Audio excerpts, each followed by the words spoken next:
Now let's begin 2035 E-Mobility Taiwan International Press Conference. Ladies and gentlemen and viewers online, good afternoon. I am Scully from Taitra. Welcome to the 2035 E-Mobility Taiwan International Press Conference.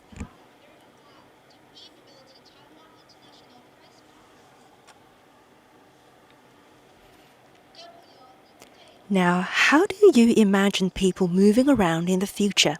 Let's watch a little video clip about our vision and what 2035 E-Mobility Taiwan may bring. 2035 E-Mobility Taiwan. Let's have it together. Everything starts with the first step. The world is big. Find your passion. Explore your dream. Getting there is never easy, but it's never impossible. Move forward. Discover a new world. It's no longer about where you have been. It's about where you will be.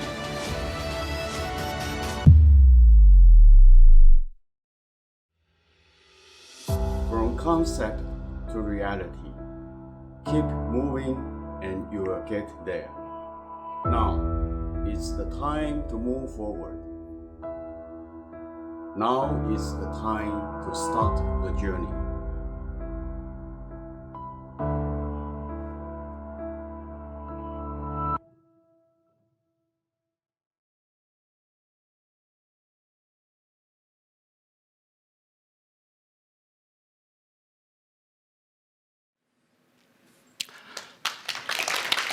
Hello, everyone. Welcome to the 2035 E-Mobility Taiwan International Press Conference. My name is James, and I will start my story today with my first car. This was my first car, a pre-owned 1982 Ford Cortina in red. 4 doors, 4-speed manual, 1.6-liter engine. A popular car, family sedan in the 1980s. I drove it to work. I drove my wife to work. And on weekends, we drove our kids to national parks and resorts. Great memories. I was 29, chasing my dreams and moving toward my goals in life. This was back in the 80s. A time when personal computers were taking off. Taiwan was also chasing its dreams, moving toward its goals, and becoming a technology powerhouse. Taiwan started its own semiconductor industry, and from there onward, we grew an entire ecosystem dedicated to helping worldwide innovators, industry legends, global icons to chase their lifelong dreams and goals. One of those dreams, a computer on the desktop of every office and every home.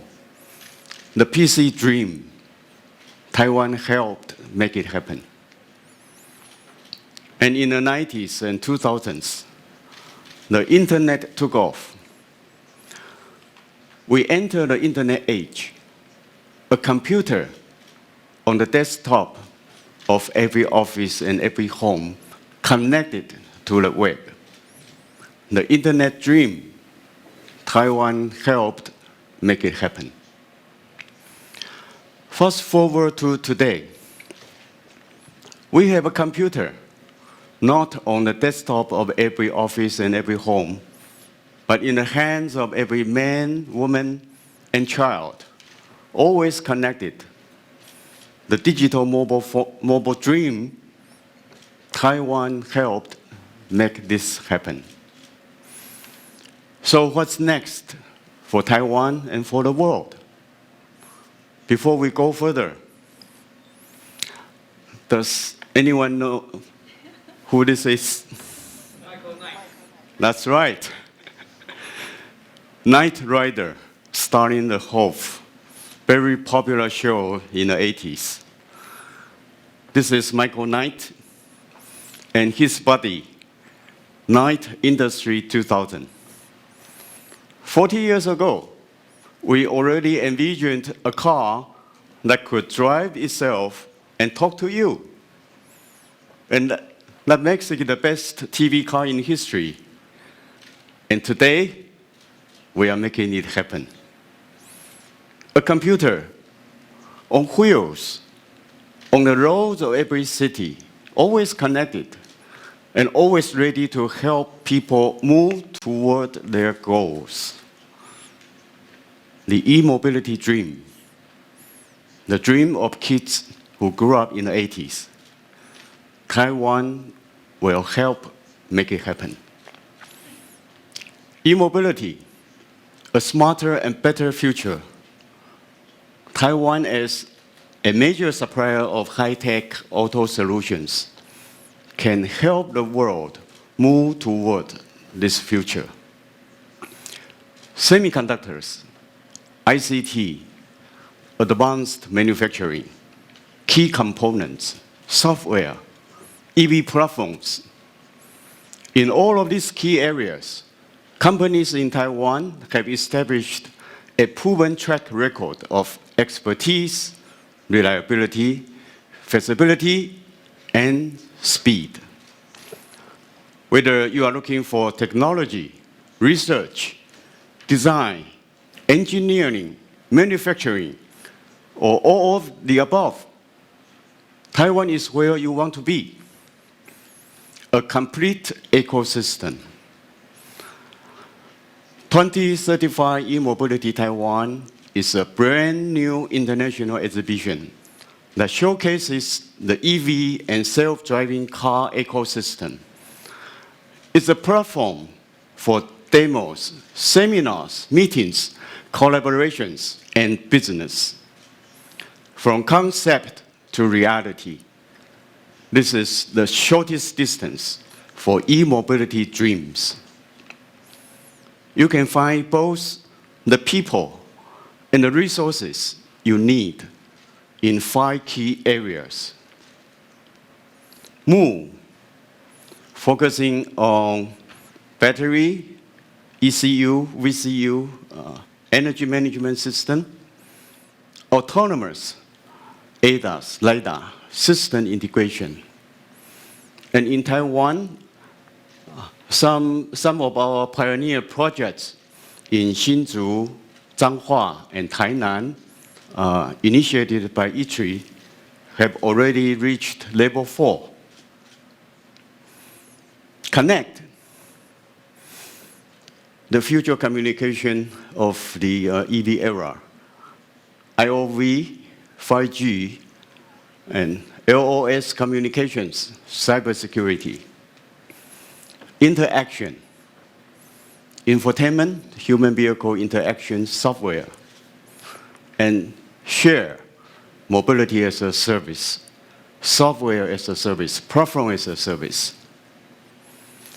It will be an international platform for global car makers, tier 1 groups, tech companies, startups, and Taiwan's EV suppliers and solution providers to come together and define the future of e-mobility. In all of these areas, innovation is the key. We will organize a global e-mobility demo day in August with Garage Plus founder, Epoch Foundation, to connect new ideas and innovations and foster collaborations between startups, manufacturers, and venture capitalists. Our Global Demo Day in August will be the official kickoff leading up to the 2035 E-Mobility Taiwan exhibition in October. So please, join us for this very exciting event. Everything starts with the first step, from concept to reality. Together, we will keep moving forward, and we will get there. Together, let's start the journey. The sky is not the limit. At 2035 E-Mobility Taiwan will help make sure the global e-mobility dream comes true. Thank you. Yes. Yes, from concept to reality, and 2035 e-mobility is here to witness the miraculous change. Now, thank you, James. As digital transformation hits the global automotive industry, the rise of electric vehicles quickly revolutionized the mobility industry. To face the challenge head-on, Taiwan came up with the brand new 2035 E-Mobility Taiwan to help Taiwan suppliers reach out and connect with companies overseas and build a new future. This is $1 trillion of business opportunity that will forever change the way people move around and conduct their business. Now, dream comes from mobility, and mobility is the innate desire of human nature. But where would the future bring us and lead us? Well, let's welcome James to come onto the stage for the round table. Thank you.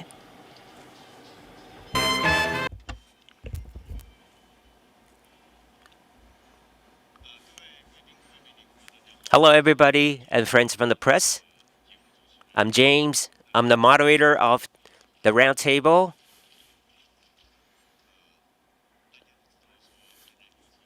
You all know that Taiwan doesn't really have a lot of advantages in the era of gasoline engine cars. However, we see that there's a lot that Taiwan can do in the era of EVs. With our advantages in ICT and semiconductors, we hope we can be a very leading role to push forward the development of EVs. I think we have seen a lot of great achievements when it comes to software and also hardware of EVs from Taiwanese companies. But also the government has also worked with different platforms and also research institutes to build up platforms to develop more advanced technologies. That is why Taiwan is going to hold 2035 E-Mobility Taiwan this year that focuses on electric drive, smart driving, IoV technology, and human vehicle interaction and sharing, and fully build an ecosystem of EVs and self-driving cars, helping Taiwanese manufacturers to connect with the international buyers. And today, for the roundtable, we are very happy to be joined by the representatives from the industry, R&D institutes, and the startup circle. And let me begin by introducing our speakers joining us today. Ladies and gentlemen, first we have Dr. Zhu Zhenghu, Chairman of Mobility Taiwan Automotive Research Consortium, mTARC, that shapes the core technology in developing EVs in Taiwan.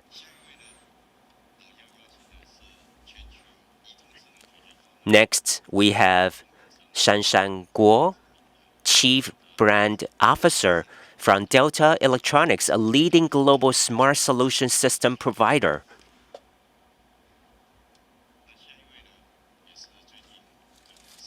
And joining us next, we have William Wei, Chief Technology Officer, MIH Alliance, that plays a key role in promoting EV kits in Taiwan. 我们台湾国际新创 Lastly, we also have Ms. Josephine Zhao, President of Epic Foundation, that works hard to promote innovation and entrepreneurship, not only here in Taiwan, but also in the world. Okay, and now we have everybody on the stage. Thank you so much for joining me for my talk show. I wouldn't go for some personal questions, no worries. Anyway, my first question, I think everybody's talking about electric cars. If you are watching news this past year, there's so much happening every single day. Tesla is building new models and startups, technology companies. Every player wants to have a share of the development of EVs. I just want to ask all of you, do you see a even more earlier widespread adoption of EVs in the world? I was actually invited to visit a Toyota factory years ago. And in that factory, actually in that museum, we saw an old photo that the founder of Toyota,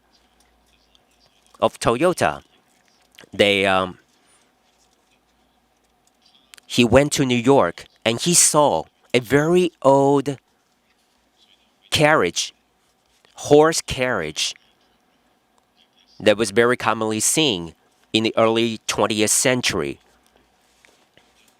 So he was very inspired after seeing that picture. He saw the importance to really do something very early. So that's why he put into a lot of efforts in developing new cars. So I think we can really compare the phenomenon of EVs to engine cars at that time. So I think this kind of trends really change very fast. I just want to go to all of you here. What do you think of EVs and its development? I want to go to Dr. Hu first for your take on this one. Thank you very much to James. Okay, I'll just give you some numbers first. According to last year, due to the pandemic, the global sales of cars in 2020 were about 76.8 million units. However, in 2020, we actually saw a growth in EVs. The total sales were about 3 million units. That accounted for about 4% of the total car sales in the world. So we can really see this is a trend, an irresistible trend. And also according to Bloomberg NEF, between 2035 and 2040, we are going to see that the sales of electric vehicles possibly surpassing that of gasoline vehicles. And I personally think that actually it could happen even earlier than we think. And James, you just said that some people might find it not very convenient to charge their EVs. However, the government, including the Ministry of Economic Affairs and also other related government agencies, they are having meetings. They are trying to work out a solution.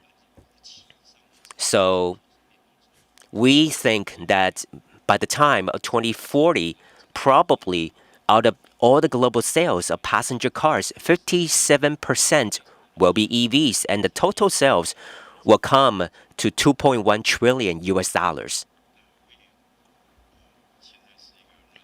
Okay. And I want to go to William next. Can you share your views from the perspectives of an expert of softwares? Okay, I have to say, actually, we are already in the era of EVs. But just people might have different feelings due to the differences in regulations and also the time to ban gasoline cars. For example, in Northern European countries, I think from this year to 2025, very much of the development will be on EVs. And I remember 3 years ago, I was thinking about buying houses. So I was looking at some items, and I saw charging stations, that kind of mounting charging stations on the walls in those houses. At that time, I didn't see a lot of this kind of charging stations. And if you have the kind of charging stations, probably people would not be so happy about it. But in just 3 years' time, it has become a must for these houses to have charging stations. Okay, and then from where I am at MIH, if we talk about smartphones, in just a few years' time, how do you also include system integrators and also system providers into this field? It was originally Nokia leading the trend. However, when Apple also came into the picture, Apple brought in internet applications. Apple brought in other solutions. It has become a much more integrated ecosystem. And that applies to EVs too. And that's also what Tesla has been doing. Because Tesla has launched their cars that have already incorporated different lifestyles of the younger generation into it. And also, I think Delta, you have also been doing a lot over these years. Because for the longest time, it's very much like a very closed system that not many people can come in. However, it's changing. It's getting opener.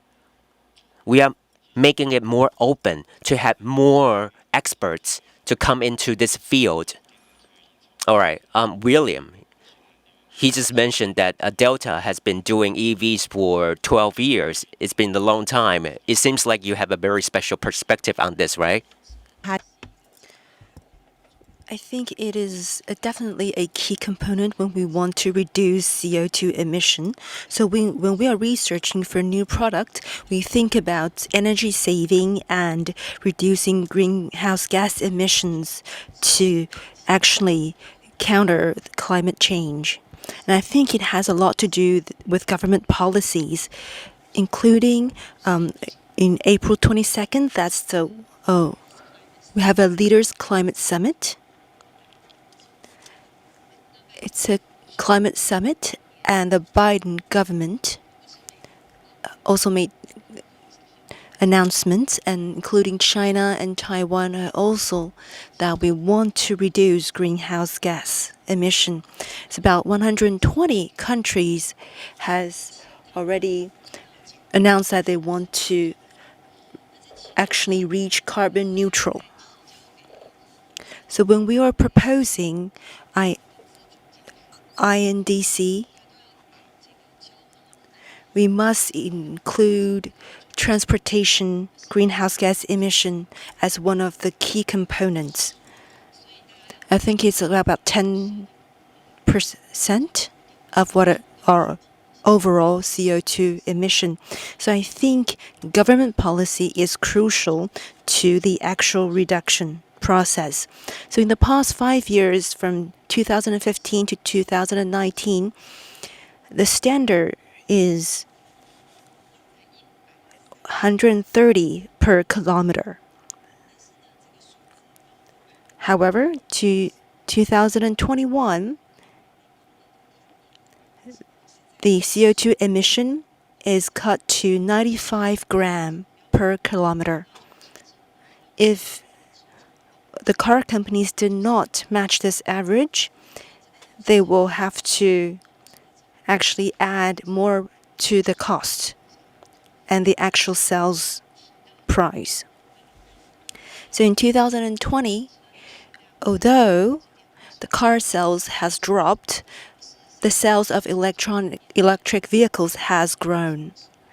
It is due to the pandemic, and we have some green energy booming policy in 2020 as well, including subsidies for electric vehicles. And also, we have to set more charging stations. And this will all help the prevalence of electric vehicles. Josephine, would you also give us a startup perspective on this? From a startup point of view, I think you said that in New York inspired Toyota, going from carriages to automobiles. I think that we still see carriages in New York, right? It just runs around Central Park, and you have to pay a lot of money to go onto a carriage. I'm just kidding. We have Uber, and Tesla has been on the picture more and more often. But 3 or 4 years ago, I think 3 or 4 years, I was in Norwegian, and then all I see is Tesla. Because Norwegian is a oil country, right? Oil producing country. So it has something to do with the government policy. But when I go into the mountain areas, I can still see Tesla. I was wondering to myself, where did they go and charge these cars? And I see a lot of charging stations. And on these charging stations, you can see Delta written on it. It was then I realized that Delta has already entered the North European market. And they also mentioned that, we have estimated sales of how many in 2023, 2030, 2040. They believe that electric vehicles will be the mainstream in the automobile market. If that's true, as we can imagine, every year we can see a 20% growth or 30% growth. So, you should congratulate these companies that has already entered the market or companies that are going to enter this market because you are seeing prosperity ahead. As for startups, I've taken a peek into startups. The whole world has been paying attention to electric vehicles. Some of the companies has already entered the market. America has a lot of startups that has already entered the EV market.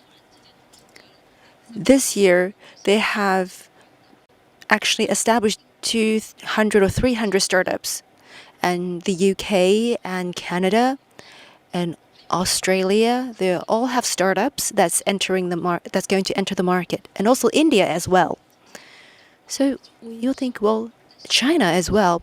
Well, a lot of startups in India is entering the market because every market has its own business potential. Indian cars has its advantages, so they have their edge. So I do believe there are business opportunities everywhere.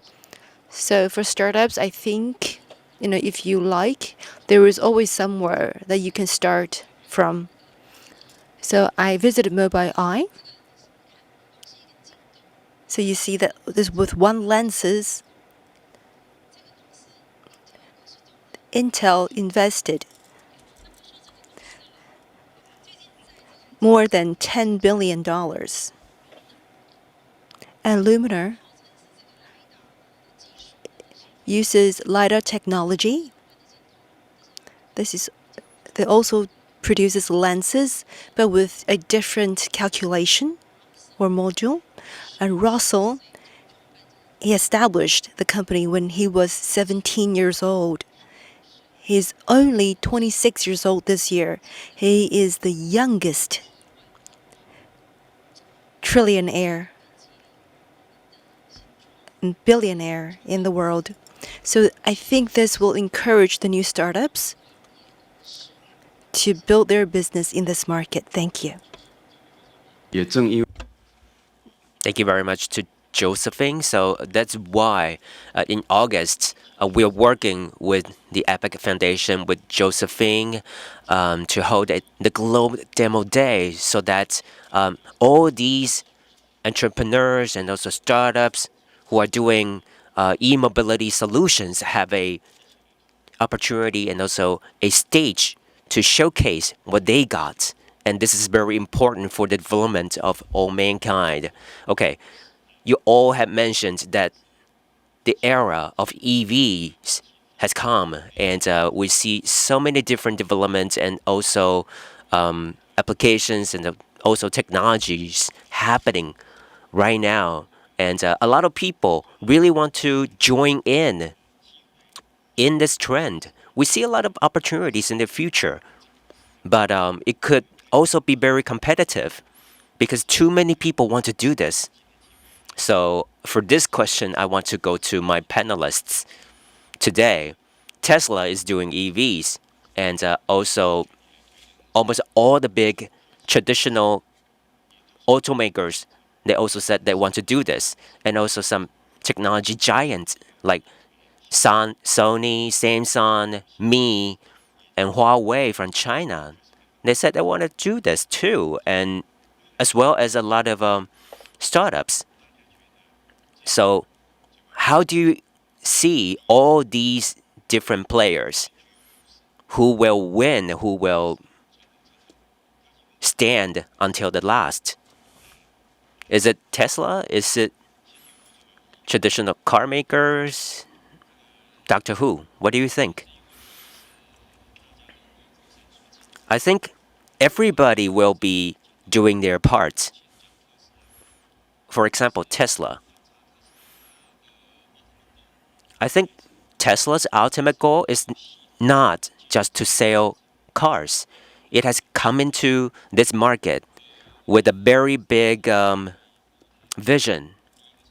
It's also doing a lot of green energy solutions. So they will be doing, they may be providing their EVs with the electricity from solar energy. So they will be probably presenting a great variety of renewable energy solutions in the future. And for traditional car makers, because sometimes we still want to enjoy driving, but not that the machine do the whole thing, right? We still want to have the fun. So this kind of driving experience still matters. And it's also something that a lot of people want to explore. So I think that kind of driving experience will be something that this kind of traditional car makers will go for in the future.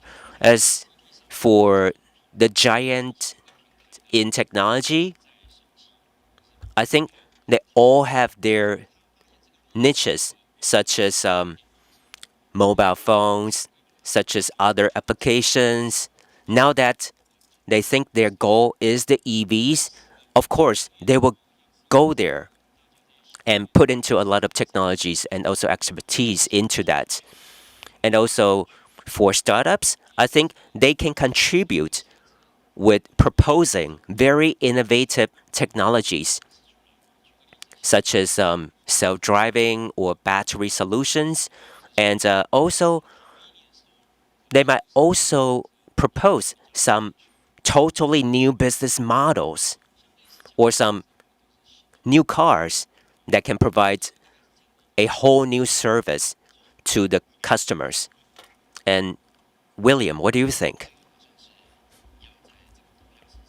I don't know.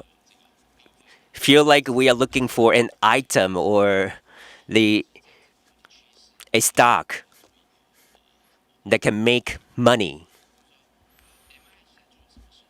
Okay, back to MIH. What do? We are actually trying to incorporate the technologies from Tesla, from traditional car makers, from startups into a total solution. So this is a platform for all the experts in this field, whether you are focusing on technology or you are focusing on experiences. So this is a platform for everybody to cooperate. Of course, Tesla, Apple, Amazon, they stand a lot of great chances to win. And of course, user experiences are also very important.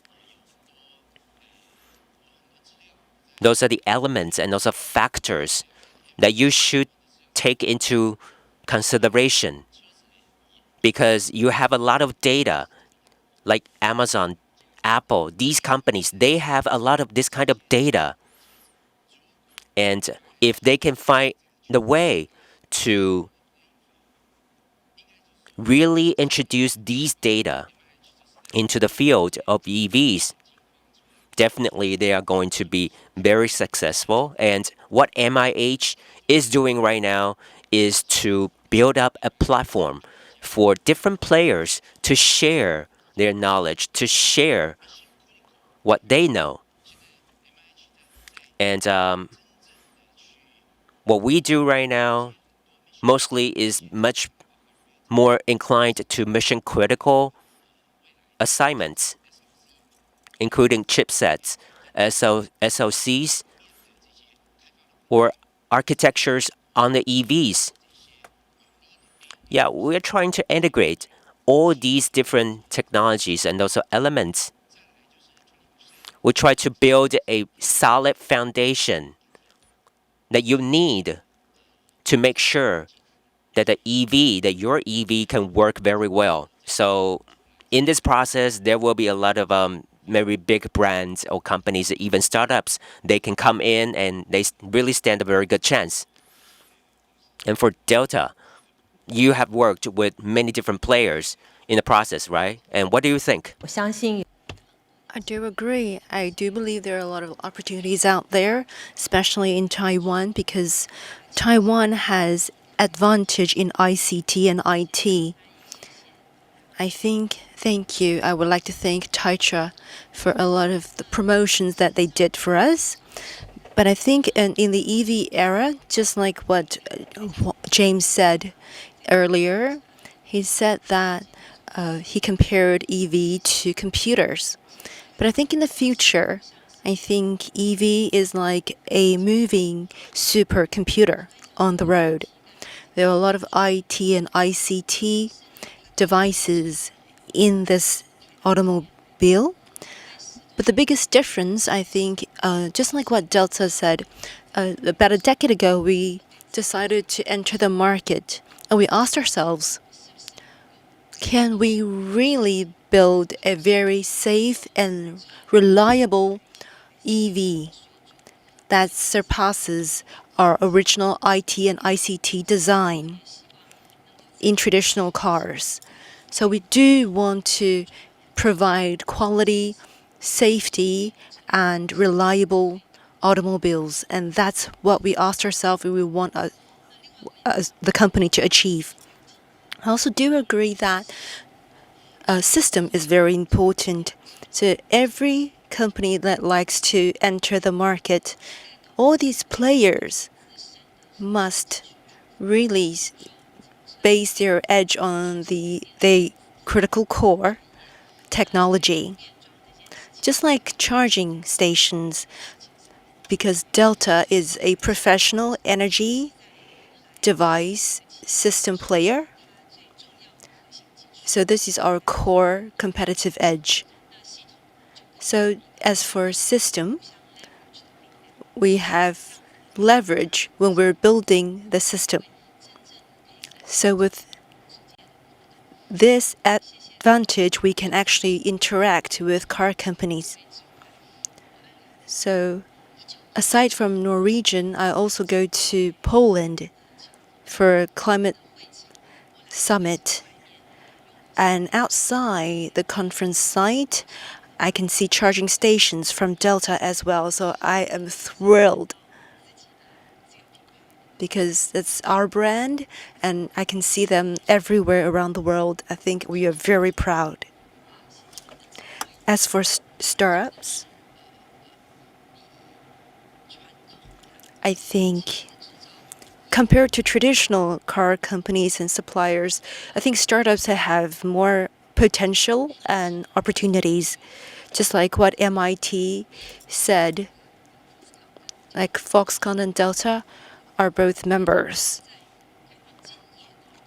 This year, when we are reading the technology review, the top 10 2021 most influential technologies. 4 of them concerns future mobility. Which 4 are these? One is battery, lithium batteries. You just need to charge it once. You have like 500 miles. And then you have positioning. You can position precise point position down to millimeters. And then where does energy come from? Hydrogen. Hydrogen related technologies. So we're thinking about how we can produce power, not from gasoline or fossil fuels, because that would not help the environment. And the last one would be AI, more powerful, more functional AI devices. So 4 out of 10 concerns these technology. So I do believe that startups has a lot of opportunities when they wish to enter the market. However, if startups want to build their own business, it also comes to whether the consumers would appreciate their product. Just like what Shanshan and William said, consumers, when they're purchasing these products, their purchasing behavior is key to if a startup can successfully enter a market or not. If we want to realize our dreams of this new mobility, it really comes down to whether the consumers would want to buy the product or not. So when we're looking for startups overseas, I saw like over 150 applications, and I asked one of our member enterprises to come and pick out the applications. They've all actually focus their attention on battery or storage-related devices. I think that kind of reflects what the companies in Taiwan is trying to focus on in the future. And I think this is a chance for Taiwan startup and startups overseas. Yeah, thank you so much for your response. Yeah, just like our previous speakers all said, we have so many opportunities right now. So that's why we see a lot of different companies or institutes are working together, forming alliances like the mTARC, like MIH. I want to hear what Dr. Hu and also William have to say about how this model can work in the future. Okay, Dr. Hu? Yeah, Taiwan has established various alliances, such as MIH Alliance. Yeah, so the establishment and transformation of mTARC, let me go through the history a little bit for you. In 2005, we have established the Taiwan Automotive Research Consortium in order to promote Taiwan's automobile industry and international exchanges. And in 2019, considering the new development of the vehicle industry, we have added the element of mobility into it and changing its name into mTARC. And right now we have 7 legal persons in it, including Institute of Mechanical Engineering, Institute of Materials and Technology, Institute of Information Technology, Zhongshan Institute of Science and Technology, Auto Research and Tests Center, and also Metal Center, Institute for Information Industry. We also have 2 manufacturers, Hua Chuang and also Honghua, joining in. And what is it that we do with our platform here? One of the main jobs for us to do every single year is to hold international forums and also seminars. Like, for example, almost every October, we will be inviting experts from different fields to join us to share with us the latest trends and also developments. And we are also holding exhibitions every year, such as TAIFE, and also we are showing our latest technologies in other exhibitions, such as Taitronics by Taitra. For example, in April this year, in Tatra's Taitronics, we are showing some of the latest solutions. Yeah, the first one that I want to share with you right now is the very first high energy density and also power motor drive controller. And this controller is actually surpassing the one, a very famous one that's already in the market for a long time by 20%. Okay, so this is an opportunity to show what Taiwan's capability, and there's definitely a lot of chance for us for more international exchanges and also cooperation in the future. And William, what about you? Okay, MIH, after being launched for 6 months, we have 1,500 members already joining in.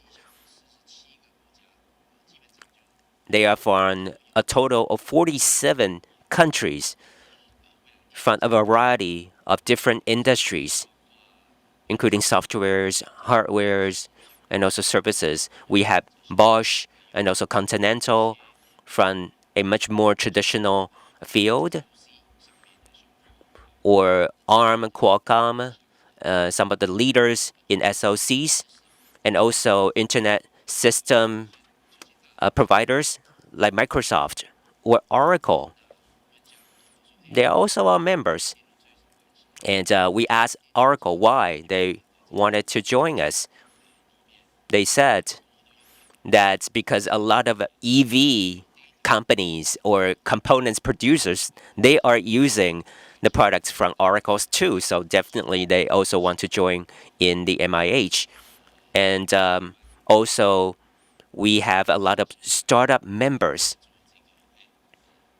We have one startup company member from Taiwan that is focusing on producing SoCs for EVs. Why is that in just a very short time of 6 months we can have so many members joining in? What is it that we have done right? I think we have shortened the development life cycle by a great extent. We have shortened like a regular life cycle, regular period of time needed for development from 5 years to like 2 or 3 years. So that's the first reason. And second of all, we have reduced the threshold for different players to come into the world of EVs. Like Delta, they have spent more than 10 years to come to where they are right now. But with MIH, with this open platform, we have reduced the threshold for a lot of people to come in. And also the third one, we also pay a lot of attention to project risks and also costs. And the way for us to reduce costs and also risks is to promote standardization and also modulation. These are the models that our members can follow. So I think that's why MIH has received such a great resonance. Okay, back to Delta.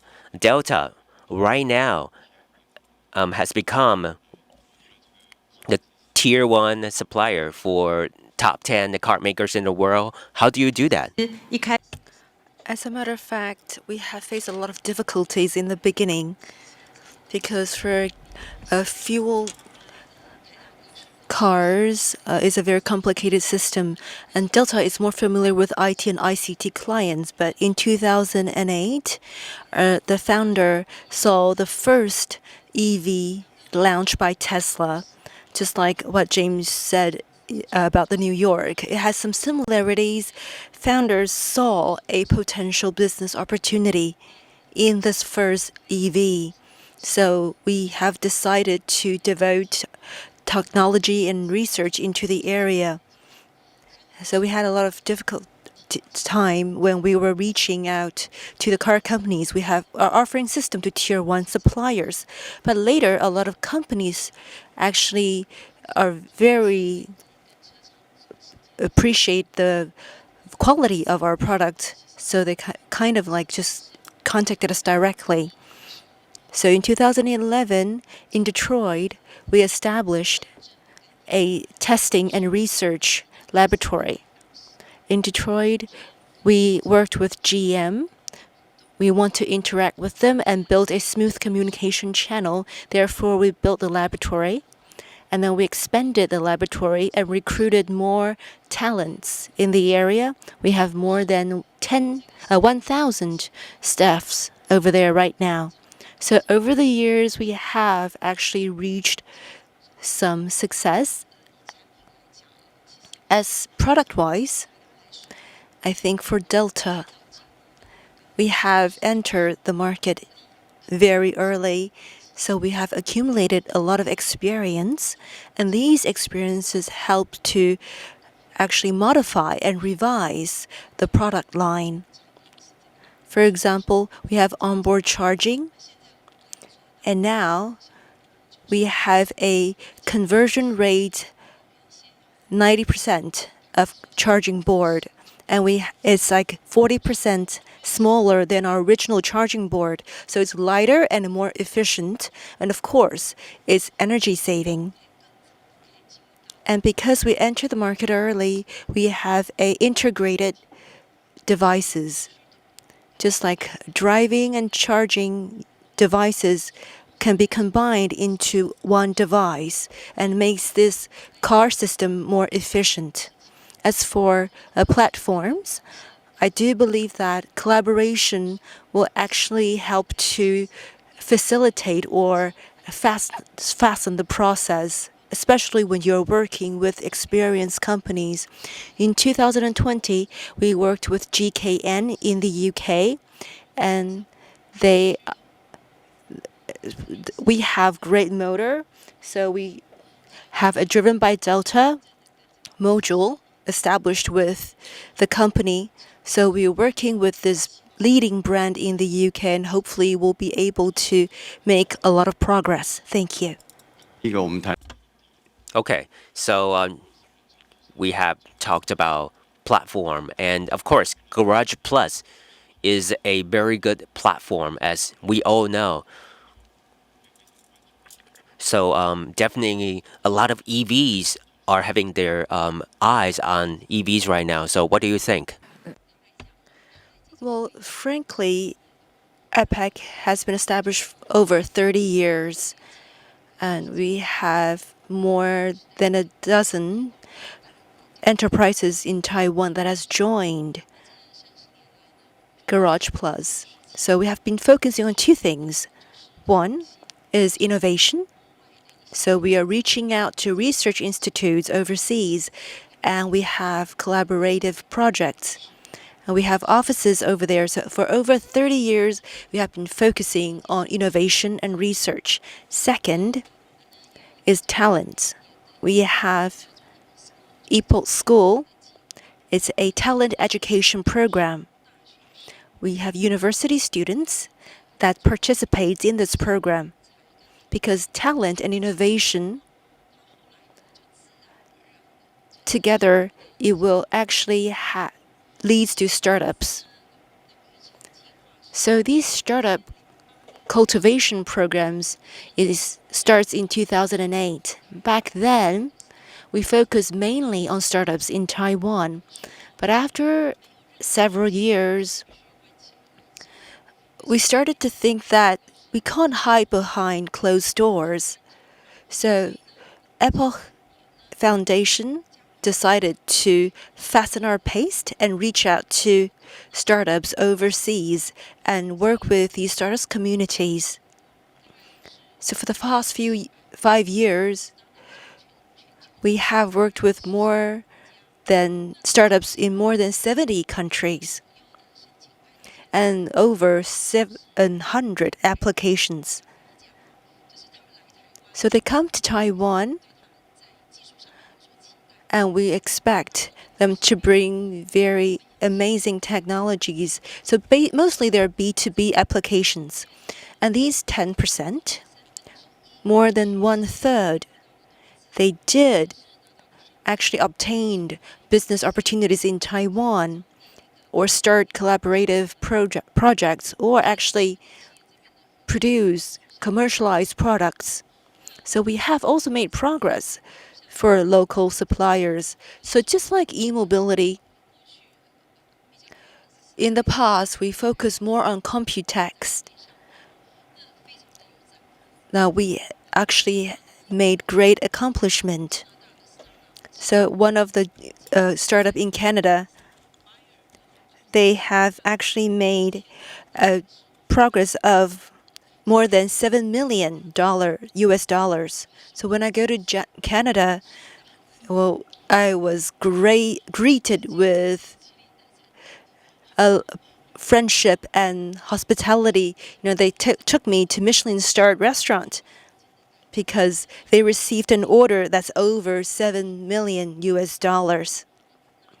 So that team also obtained an order from Japan, so they entered the Japanese electronic industry.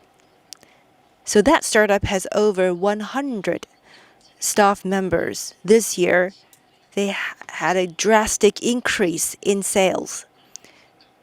So I do believe that e-mobility will accomplish great goods as well. Thank you. Thank you very much to Josephine. Just like I said in my opening talk, for the last 30 years in the era of personal computers, Taiwan really has helped the entire world achieve its goal of making it and coming into the world of computers, as well as the world of smartphones with our capacities in ICT and also semiconductors. But in terms of EVs and also autonomous driving, I think Taiwan still plays a very important role. And that is also why we are going to hold the 2035 E Mobility Taiwan International Exhibition in October. We are going to have a lot of startups coming to show us their latest technologies during the global demo day. We will also have international forums, and also there will be a special zone in the exhibition for people to have a taste of the latest autonomous driving technology.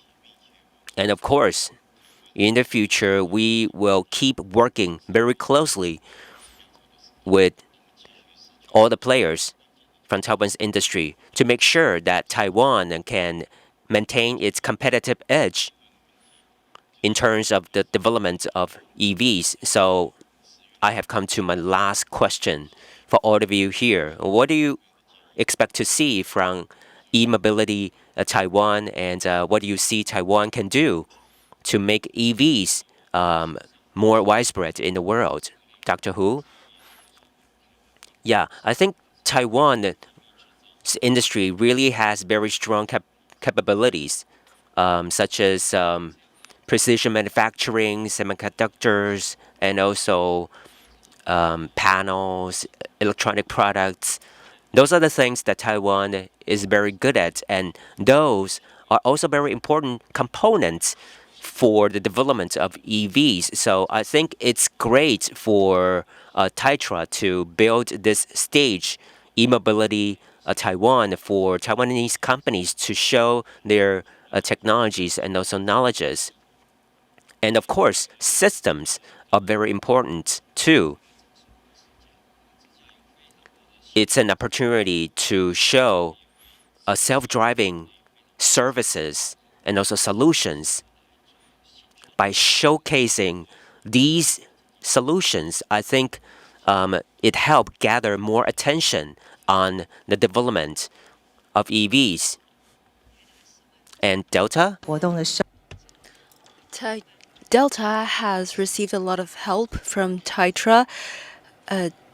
Because of Taitra, we have received a lot of orders and business opportunities. So we look forward to E-Mobility Taiwan. As for systems, aside from the body of the EV, for consumers, I do believe that when they are looking at EVs, they would want a very convenient charging system. So they will think about, where does this power come from? So they have to draw electricity from the power grid in a very short time. So the software must manage this kind of process very efficiently. And Delta has a dual direction B2X charging platform. It allows the car to charge your power grid of the house from your car.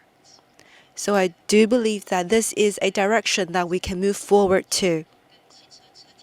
So aside from the design of the actual body of the car, we also must focus on the power grid and also electrical management and control and related institutions. Thank you. Thank you very much. And William, what do you think? I think Taiwan really has everything that you need when it comes to ICT technology. And 2035 E-Mobility could be the perfect platform for us to show what we got to the world. And during this period of transformation, I hope that many companies in Taiwan, maybe they can follow the model of Foxconn. We can adapt to the development of a much more software-defined world in the future. So that's why we need more platforms.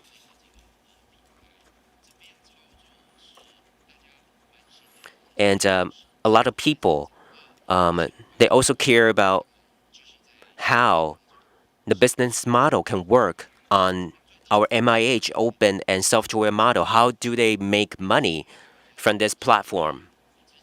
So for this, I have some news for you. In July, this nonprofit MIH platform will become an independent organization in July. And we are going to reveal more details in our members' meeting scheduled to be held on the 25th of June. we are going to share with you some more details, some more ways that you can follow, not just about making money, but a lot more details. And Josephine, what about you? I think Taiwan has played a very important role in Taiwan for the past decade. A lot of enterprises and startups in Taiwan, they are busy, trying to develop or research for better products. But who will help us promote the entire industry to tell a good story to the world? I think Taiwan plays this role. So we are looking forward to E-Mobility Taiwan because it is a platform for us to tell our story. As a matter of fact, just like what we said earlier, in the future, the mobility supply chain, like no matter be it the self-driving chips or the converters, Taiwanese companies, they have number one systems, ECU systems, and a lot of supply chains. We are leading companies. So it is a good opportunity for us to work with startups all around the world because we're not focusing on one single technology. We're not saying that we don't want to be just Tesla, but in 2003, Tesla is established. In 2005, Tesla came to Taiwan and worked with a Taiwanese company. And through the Ministry of Economy. So a lot of leading companies in Taiwan, these suppliers, they work together to actually produce a great product. So we actually supply limited supplies of a diverse variety of designs for the world. That is our competitive edge. And I do believe Taiwan will help us tell the story right to the whole world to promote the advantages of Taiwan. Thank you. Thank you very much to Josephine. I would like to thank 4 of our panel speakers for their great input in the session. I would like to express my gratitude to the friends from the press from a total of 13 countries in the world. We got a few questions. The first one is from Italy, Nova 24, Texole.